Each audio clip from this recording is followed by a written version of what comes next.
প্রত্যেক ডাক্তারের চেম্বারে বা ক্লিনিকে ওইভাবে নিরাপত্তার ব্যবস্থা সরকারিভাবে সম্ভব না স্যার। সম্ভব না।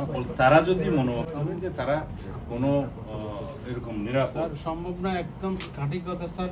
খুব সম্ভবত কয়েকদিন আগে ভারতের ডাক্তাররা স্যার পার্সোনাল আর্মসের জন্য তারা বলছে, এবং সম্ভবত আইনও হয়েছে ডাক্তাররা পার্সোনাল আর্মস ক্যারি করতে পারবে।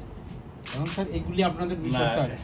এইটা আপনার আমার ডাক্তার যে বলে কথা চোখ না। নষ্ট হয়েছে স্যার, এই চোখ আমি জানি না স্যার, এই চোখ আমি ফেরত পাবো কি? ইনশাআল্লাহ পাবেন। ডাক্তার বলে কথা না, এটা শর্ট আর্মসের এবং লং আর্মসের লাইসেন্সের যে আইন আছে তাতে করে যে কোনো সিটিজেন অ্যাপ্লাই করতে পারে। কয়েকটা শর্ত আছে পূরণ করতে হয়। যদি ডাক্তার সাহেবরা মনে করেন যে তারা আর্মস নেবেন, পার্সোনাল শর্ট আর্মস, তারা অ্যাপ্লাই করলে সেটা আমরা বিবেচনা করব। এই জন্য ডাক্তার হইতে হবে কথা না, আইন আছে।